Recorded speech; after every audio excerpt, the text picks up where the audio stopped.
It was supposed to be just another routine flight, the kind that the CEO had taken countless times before, but as soon as he stepped onto the plane, the air felt different, charged with an unspoken tension that he immediately sensed. There was no announcement, no overt warning, nothing to indicate that this day would be any different from all the others, yet the very moment he entered, the subtle glances, the quiet whispers, and the hurried adjustments of staff made him aware that something was about to unfold. He moved with his usual confidence, a man accustomed to the highest levels of respect and recognition, carrying himself with the poise of someone who had spent years building an empire from scratch. His presence alone usually commanded attention, a silent acknowledgement of his status and achievements, but today, he realized, the recognition he was used to receiving was conspicuously absent. As he approached the first-class section, his ticket and credentials in hand, the flight attendant glanced at him in a way that was almost imperceptibly dismissive. He noticed it immediately, the slight hesitation, the almost imperceptible shift of her eyes away from his face, and the mechanical way she addressed him as though reading from a script she didn't particularly care to follow. There was a coldness there that he had not anticipated, a subtle yet cutting barrier erected in the space between him and the comfort that he had already paid for and rightfully earned. It was not just service, it was a statement, a quiet, public dismissal of his presence. He could feel the weight of it, a heavy tension that pressed down not only on him but on the environment around him, altering the atmosphere of what should have been a neutral, ordinary flight experience. The humiliation began not with words but with actions. The seat that had been assigned to him, confirmed weeks in advance, was now suddenly a source of dispute. The flight attendant, with practiced politeness that masked her condescension, suggested that there had been a mistake and that he would need to relocate. His initial response was calm, a measured inquiry, but the air of incredulity surrounding him was unmistakable. Passengers nearby began to notice the interaction, some with curiosity, some with discomfort, and others with that subtle, internal judgment that people reserve for situations they do not fully understand but feel compelled to comment on mentally. The CEO, aware of every look and whisper, maintained his composure, yet internally, a storm was brewing. He had never encountered such blatant disregard before, and it struck him sharply, cutting deeper because it was entirely unnecessary and entirely personal in its execution. The whispers grew louder, as if the very act of dismissing him required audience validation. The attendant's tone carried a double message, politeness, yes, but loaded with an underlying assumption that he would comply without question. The CEO's identity, accomplishments, and stature meant nothing in that moment. He was reduced to a perception, a stereotype, a person to be moved aside for reasons that were never explicitly stated but were unmistakably clear. Every word that followed, every gesture, every mechanical motion of the staff reinforced a narrative he did not deserve. The irony of the situation was palpable. Here was a man who had achieved so much, whose influence extended across industries and continents, being treated as though his very presence was inconvenient, almost unwelcome. Humiliation, when it arrives in such a direct and public form, is insidious. It does not merely insult the individual, it seeps into the space, affecting everyone who witnesses it. Fellow passengers felt the tension, some shifting uncomfortably in their seats, others pretending not to notice, while a few discreetly filmed snippets on their phones, capturing what they perceived as an unusual incident. The CEO, ever observant, noted every detail, the way the attendant's eyes flickered to a passenger in a seat nearby, the way her posture stiffened when she realized he was watching closely, and the faint but unmistakable smirk of someone convinced of their own authority. The indignity was heightened by the public nature of the act.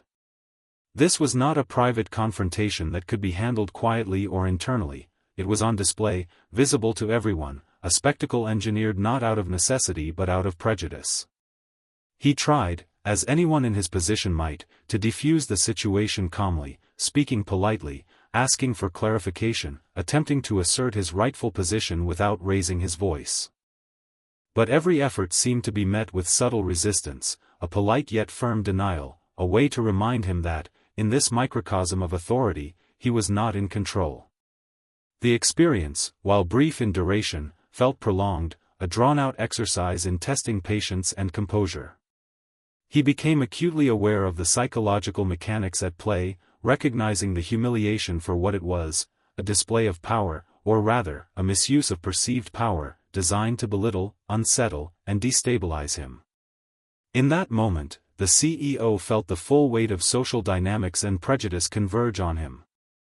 The seat was no longer just a seat, it had become a symbol of entitlement, of respect denied, of status questioned. Each movement, each spoken word, each exchanged glance contributed to a growing narrative that positioned him as an outsider, someone to be sidelined, even in a space he had every right to occupy. And yet, beneath the layers of indignity and insult, there was an ember of something far more enduring, a spark of resolve, a realization that humiliation, no matter how public or humiliating, could be transformed into leverage, strategy, and ultimately, triumph. The moment it became clear that this was no ordinary inconvenience, the CEO began to notice the layers of discrimination and disrespect that were unfolding around him. It wasn't a single, overt act that marked the incident, it was the accumulation of subtle gestures, unspoken assumptions, and dismissive behaviors that made the environment increasingly hostile. The flight attendant's tone, the body language, the careful avoidance of eye contact, all combined to communicate a message: you do not belong here, and your presence is inconvenient. It was discrimination in its most insidious form, quiet, polished, and almost invisible to those not paying close attention, but crystal clear to its target. The CEO, someone deeply attuned to human behavior, recognized it immediately, the discomfort settling into his chest like a cold, hard weight. As the boarding continued, he noticed the way other passengers, seemingly unaware of the full context, subtly shifted their gaze toward him. Some offered polite smiles, others avoided eye contact entirely, and a few whispered to one another, their words intentionally vague but loaded with assumptions.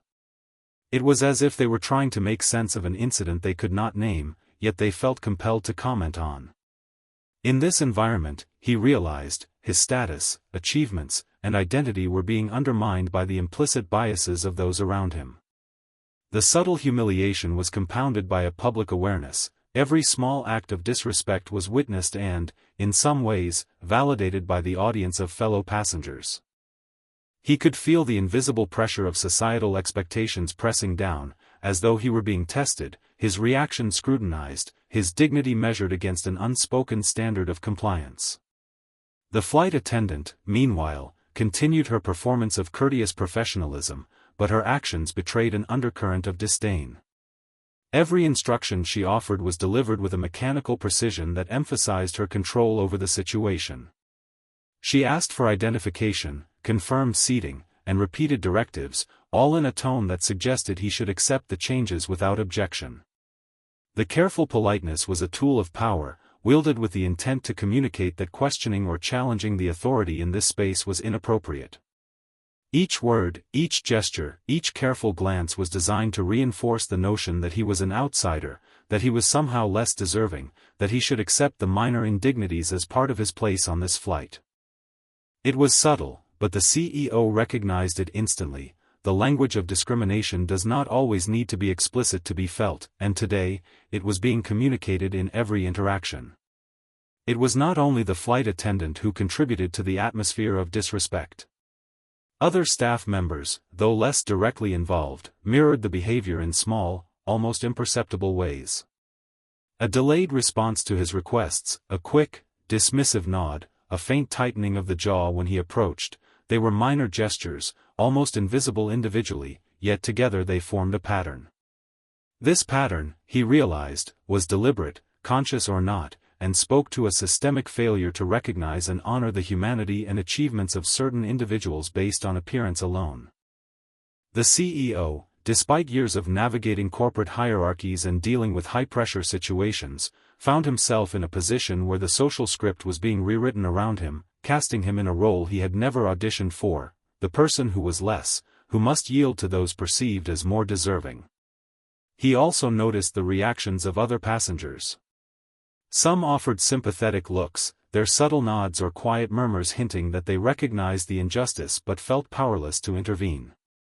Others avoided engagement entirely, eyes glued to books or devices, pretending nothing unusual was happening. And yet, some carried an air of judgment, as though silently questioning why he did not immediately accept the slight, why he dared to occupy a space that had been subtly but unmistakably denied to him. The CEO understood the psychology at play. Humans are quick to internalize social hierarchies, to observe and judge without fully understanding context. He observed these behaviors carefully, mentally cataloging the nuances, knowing that they would all factor into the unfolding of what he intended to do next. Discrimination, he realized, is most effective when it is masked as routine or fairness. By framing the denial of his seat and the subtle disrespect as a clerical error, a procedural oversight, or a minor inconvenience, the flight staff attempted to avoid accountability. The intent, however, was clear. A message had been sent, and it was intended to diminish his presence, question his right to occupy this space, and reinforce biases that went beyond a single interaction. The CEO, with all his experience, understood that true power lies in recognizing these patterns, in observing the behavior without immediate reaction, and in preparing a response that would shift the balance, restore dignity, and expose the superficiality of the prejudice. The indignities, though subtle, accumulated rapidly. Each delay, each carefully phrased instruction, each glance of hesitation built a narrative of exclusion. The CEO felt the tension tighten around him like an invisible cage, designed to make him question his place, to provoke a response that could be misconstrued as overreaction. And yet, he maintained composure, aware that the moment required more than emotion, it demanded observation, strategy, and an understanding of the psychological weight that discrimination carries. In this environment, every action would be noted, every reaction analyzed, and the eventual response would have to be measured, deliberate, and unmistakably powerful. The initial moment when the CEO realized he was being publicly disrespected was a jolt, a sudden recognition that something entirely unfair and unexpected was unfolding.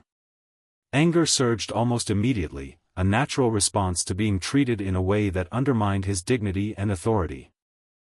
It was not the reckless, uncontrolled anger of someone unprepared, but a focused, simmering intensity that radiated from a deep place of experience and self-awareness.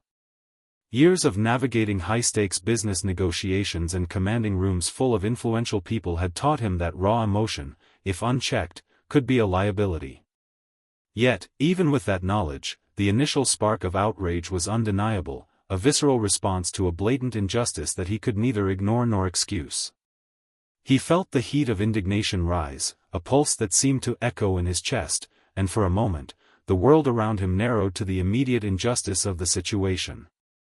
Disbelief accompanied the anger, a sense that this could not possibly be happening in the way it was.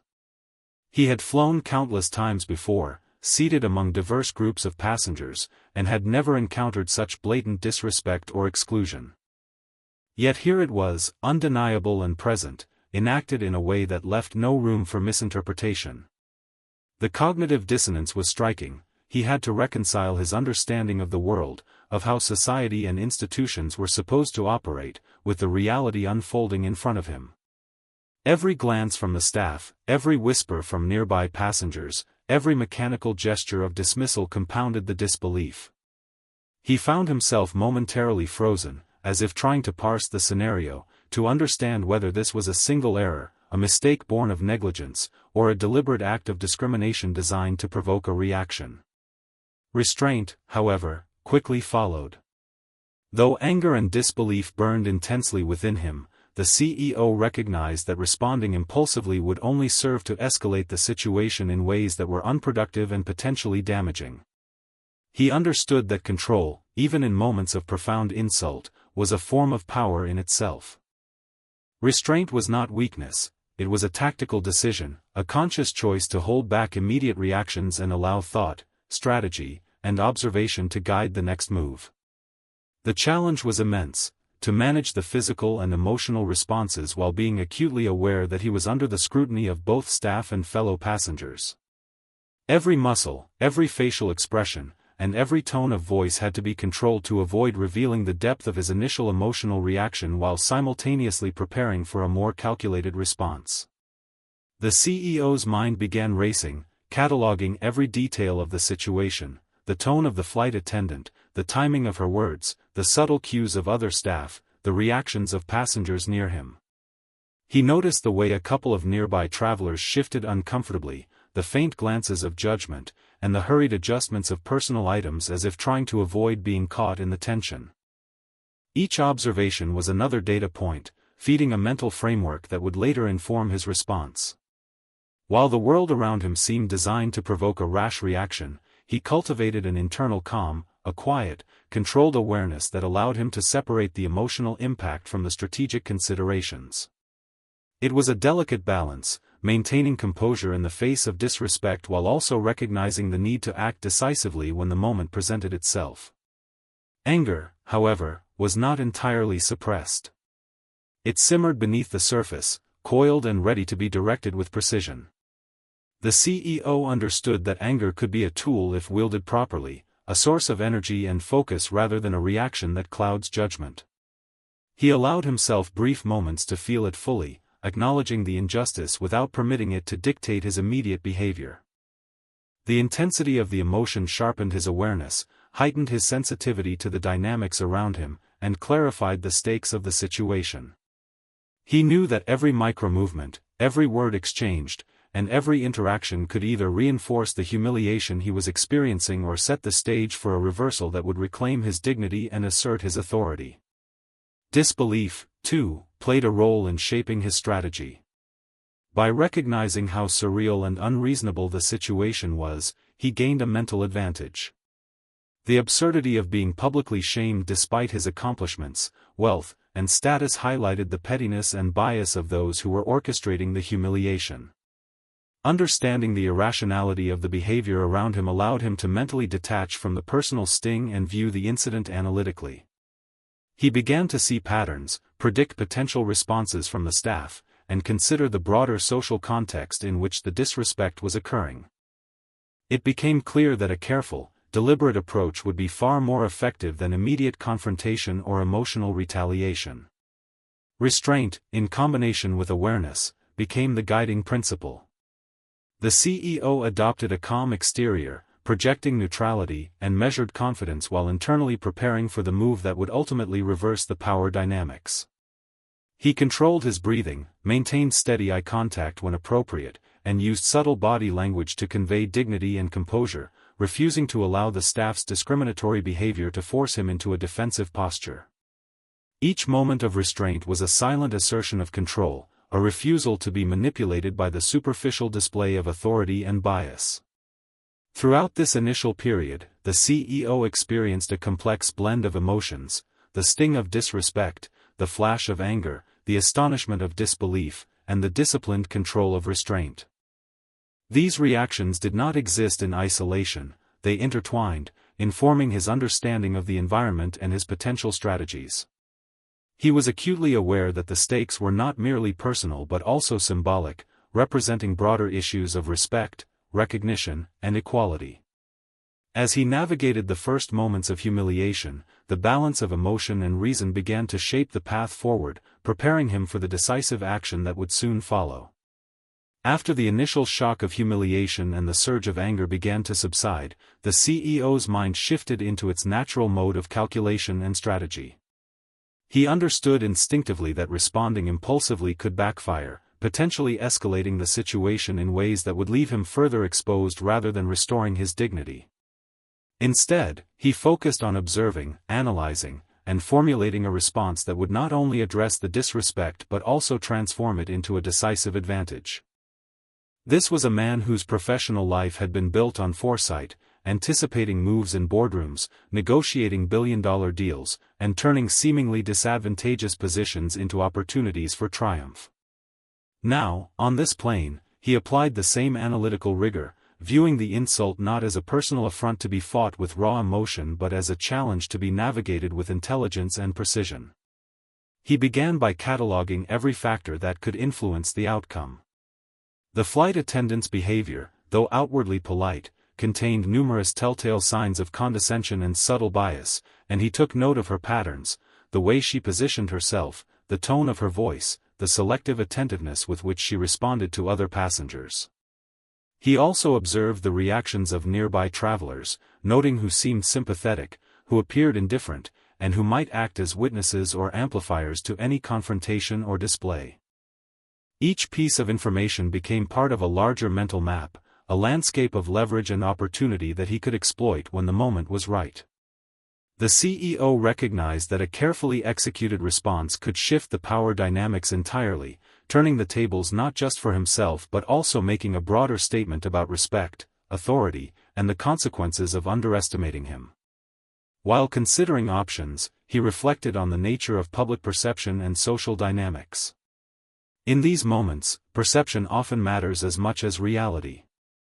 A reaction fueled purely by anger might satisfy the immediate emotional need for justice, but it would lack the long-term impact, the ability to reshape the narrative and leave a lasting impression. The key was subtlety, precision, and timing, a move that appeared effortless yet carried unmistakable weight. He began to weigh potential strategies: confrontation, appeal to authority, or a silent assertion of dominance that would reveal the pettiness of the staff's actions without requiring overt conflict. Each possibility was scrutinized, measured against its potential to achieve not just satisfaction but undeniable, visible vindication. The CEO's strategy began to take shape around one fundamental principle: leverage the element of surprise. He understood that those who sought to humiliate him expected predictable responses: shock, protest, or visible discomfort. By suppressing the expected reaction, he could unsettle them, create an opening, and assert control in a way they would not anticipate. This required patience, restraint, and a careful reading of the social environment, ensuring that his actions would carry maximum psychological impact. The plan was not about revenge in a conventional sense, it was about reclaiming power, dignity, and authority in a manner that would be undeniable to everyone present. He also considered the symbolic dimension of his response. The slight he had experienced was not just personal, it was emblematic of broader societal biases and microaggressions that many individuals face daily. By crafting a response that was clever, composed, and decisive, he could transform a moment of personal indignity into a demonstration of intelligence, poise, and strategic acumen. The act itself would become a statement, a lesson not just for the staff involved but for anyone observing, proving that attempts to belittle or undermine him would be met with precision and mastery rather than chaos or capitulation. Part of the strategic calculus involved understanding timing. The CEO recognized that immediate confrontation might provoke defensiveness or resistance, diluting the impact of any corrective action. He needed a moment when the social and physical environment was aligned for maximum effect, a time when the staff's attention, the passenger's gaze, and the unfolding sequence of events could all be harnessed to underscore his response. Timing was everything. A misstep could trivialize the effort, but a well-executed maneuver would turn an embarrassing moment into an undeniable display of authority. In addition to timing, he considered optics and presentation. The move had to be executed with such calm confidence that it appeared effortless, natural, and justified. Every gesture, every expression, and every word had to reinforce the narrative that he was in control, that the disrespect was not only acknowledged but also met with a solution that was both intellectually satisfying and socially resonant. He visualized how the sequence would unfold in the minds of the observers, the realization of the staff, the silent acknowledgement of bystanders, and the inevitable recalibration of power dynamics that would follow. It was not enough to assert authority privately, the impact had to be public, undeniable, and complete. While the plan was taking shape in his mind, the CEO also rehearsed contingencies. Human behavior is unpredictable, and the reactions of the staff or passengers could introduce unexpected variables. By anticipating these possibilities, he ensured that his strategy would remain robust under pressure. Every potential interruption, deflection, or attempt to undermine him was considered and incorporated into a flexible mental blueprint, allowing him to adapt seamlessly while maintaining the overarching goal of dignity, authority, and visible victory. In this mental space, the CEO experienced a transformation. The initial sting of disrespect began to fade, replaced by the excitement and focus of strategic execution. Anger, disbelief, and humiliation were converted into clarity, precision, and the anticipation of a calculated move that would shift the narrative entirely. He recognized the rare opportunity before him, the chance not only to reclaim his seat and assert his presence but also to craft a story that would resonate far beyond the confines of the airplane, illustrating the power of intelligence, patience, and strategic action in the face of injustice. With a clear plan in mind, the CEO prepared to execute the move that would redefine the dynamic of the flight, reclaim his authority, and make a statement that would resonate far beyond the cabin. Every detail mattered, from posture to timing to the precise tone of voice. He understood that the effectiveness of his action would depend not only on the move itself but on the environment and the reactions of those around him.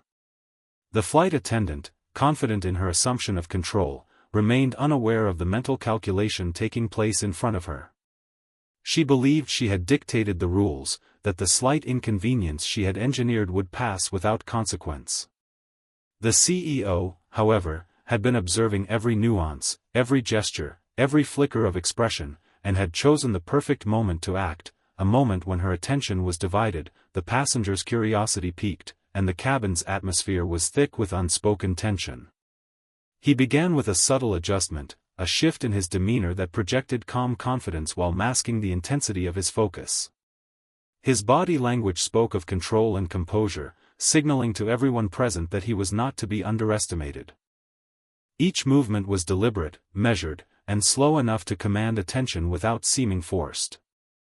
The passengers, sensing a change in energy, began to notice, their eyes subtly shifting toward him, curious and anticipating. The flight attendant, on the other hand, remained initially unaware that the balance of power was about to shift. Her previous sense of authority, built on the assumption of compliance, was about to be challenged in a manner that she could neither predict nor counter. The CEO then engaged with the social and procedural rules of the environment, using them to his advantage. He spoke with clarity, authority, and a calm that belied the tension in the cabin. Every word was chosen to assert correctness and rightful claim without raising his voice or appearing aggressive. He framed his position not as a confrontation but as a natural, logical conclusion to the events that had unfolded. By appealing to principles of fairness, procedure, and professionalism, he removed the subjective element of personal bias from the interaction, forcing the situation to align with objective standards. This approach was subtle yet powerful, because it left the flight attendant with no obvious avenue of resistance without exposing her own misjudgment. As he continued, the CEO used the reactions of the passengers as an amplification tool. Their attention, now drawn fully to the unfolding scene, added social pressure that reinforced his position. The murmurs of acknowledgement, the curious glances, and the quiet realization that an injustice was being addressed all contributed to a psychological environment in which his authority was naturally elevated. By executing his move in public, he leveraged the implicit power of observation, turning witnesses into allies of perception. The effect was cumulative, reinforcing the impact of every action he took, magnifying the consequences of the staff's previous disrespect without requiring any overt aggression on his part. The move reached its apex when the CEO introduced an element of strategic surprise. He executed a gesture, statement, or action, precisely calibrated to maximize impact, that immediately shifted the dynamic in his favor. The timing was impeccable. He had waited until the peak moment of tension, when curiosity, judgment, and expectation were at their height. The flight attendant, caught off guard, was momentarily stunned, realizing too late that her assumption of control had been misplaced. Her authority, which she had exercised with confidence and condescension, was effectively neutralized in an instant, replaced by an acknowledgement of the CEO's rightful presence and the respect that had been denied to him moments earlier. In addition to timing, the CEO's mastery of psychological leverage played a critical role. By maintaining calm and precision throughout, he ensured that his move carried maximum social and emotional weight. The subtle yet undeniable demonstration of control, fairness, and composure left the staff with little room to counter without further exposing their errors. It was a lesson executed with intelligence rather than force, showing that true authority often lies not in confrontation but in the ability to orchestrate outcomes in a way that highlights competence, confidence, and foresight. Passengers reacted almost immediately to the shift in dynamics. Some offered discreet nods, impressed by the quiet assertiveness of the CEO. Others exchanged looks of surprise, acknowledging the brilliance of the maneuver without fully understanding the premeditated strategy behind it. The cabin, previously tense with uncertainty and discomfort, shifted into an atmosphere of respect and realization. Observers could sense that a subtle, yet decisive, correction had taken place, a single action that altered the perception of authority, fairness, and competence in the space. The CEO had not only reclaimed his seat but also transformed the entire situation into a demonstration of strategic brilliance, commanding respect in a manner that was impossible to ignore. Every aspect of the move was executed with an eye toward long-term impact. It was not merely about immediate vindication, it was about setting a precedent, demonstrating that attempts at discrimination, disrespect, or dismissal would not go unchallenged when met with intelligence, patience, and precision. The flight attendant, now confronted with the undeniable shift in power, was forced to recalibrate her behavior, recognize the error, and accommodate the rightful authority of the CEO. The action had been executed so skillfully that it left a lasting impression on the entire cabin, a visible lesson in dignity, strategy, and consequence. Throughout the execution, the CEO remained composed, fully aware of the importance of perception and optics. Every movement, every tone, every glance was part of a larger narrative, one that he had meticulously crafted in his mind from the moment the disrespect began. The elegance of the action lay in its simplicity, a single, well-timed, perfectly executed move that communicated authority, corrected injustice, and left the observers with no doubt as to the intelligence, capability, and presence of the individual at the center of the storm. The aftermath of the CEO's decisive move unfolded with a clarity and precision that mirrored the strategy he had employed throughout the incident. The flight, which had been tense, uncomfortable, and charged with subtle hostility, began to settle into a new equilibrium, one defined not by the earlier disrespect but by the unmistakable assertion of authority and dignity that had transformed the situation. Passengers, previously silent observers of an injustice, now became witnesses to the full extent of the CEO's mastery, both of the environment and of the human dynamics at play. The shift was almost immediate, subtle nods of recognition, quiet murmurs of acknowledgement, and a perceptible sense of relief among those who had sensed the tension and discomfort that had pervaded the cabin. It was as though the entire social atmosphere had been recalibrated, and in that recalibration, the CEO's presence and authority were no longer questioned but recognized and affirmed. The flight attendant, who had been the instrument of the initial slight, was visibly affected. Her demeanor changed, subtly at first, as the reality of the situation settled in.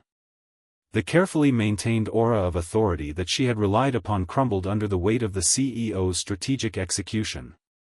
There was no need for her to speak. The acknowledgement of error, of the misjudgment she had made in attempting to sideline him, was evident in her posture, her eyes, and the hesitant movements that suggested she understood the balance of power had irrevocably shifted. What had begun as a challenge to his authority had been transformed into a lesson, one that she could not deny, one that carried a weight far beyond the immediate interaction. The CEO had ensured that justice was not a matter of confrontation but of undeniable demonstration. Other passengers, too, played a role in reinforcing the aftermath. The initial curiosity that had bordered on voyeuristic interest evolved into admiration and recognition.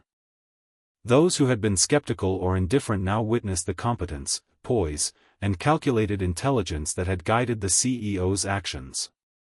Conversations that had been whispered in uncertainty became nods of affirmation and subtle comments of respect, spreading through the cabin in a quiet acknowledgement of the order restored and the lesson delivered. In these reactions, the CEO observed a broader principle at work, that public perception can be as influential as private victory, and that reclaiming respect in a visible, measured way can resonate more powerfully than any private satisfaction ever could. The psychological impact on the staff extended beyond the immediate flight. The flight attendant's colleagues, who had observed the interaction from a distance, could not ignore the shift in dynamics.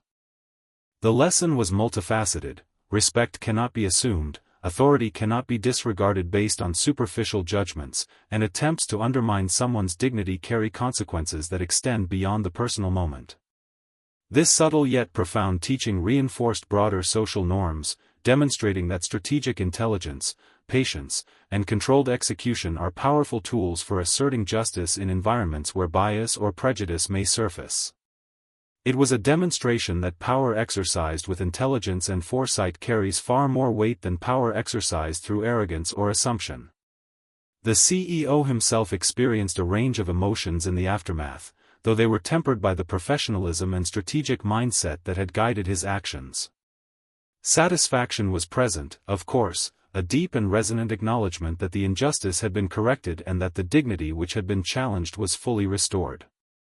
Yet there was also a measured awareness of the broader implications, a recognition that this single event, while deeply personal, reflected larger social dynamics and the ongoing challenges faced by individuals in positions of influence and prominence. He understood that his actions had provided not only personal vindication but also a demonstration of resilience, strategic thinking, and the importance of measured response in the face of discrimination. The impact extended beyond immediate social circles, reaching into a conceptual understanding of respect and authority. By executing his strategy so flawlessly, the CEO illustrated that challenges to dignity can be confronted not through brute force, aggression, or reactive anger, but through intelligence, timing, and the careful orchestration of human perception. The event became, in essence, a teaching moment, showing that social equilibrium, when disrupted by prejudice, can be restored with strategic finesse, and that public demonstrations of competence and fairness carry a resonance that private actions cannot match. The lessons embedded in the aftermath were clear: recognition, respect, and authority are not merely granted, they are maintained, asserted, and, when necessary, reclaimed through deliberate and intelligent action. Furthermore, the CEO's handling of the situation emphasized the importance of patience and observation in achieving justice.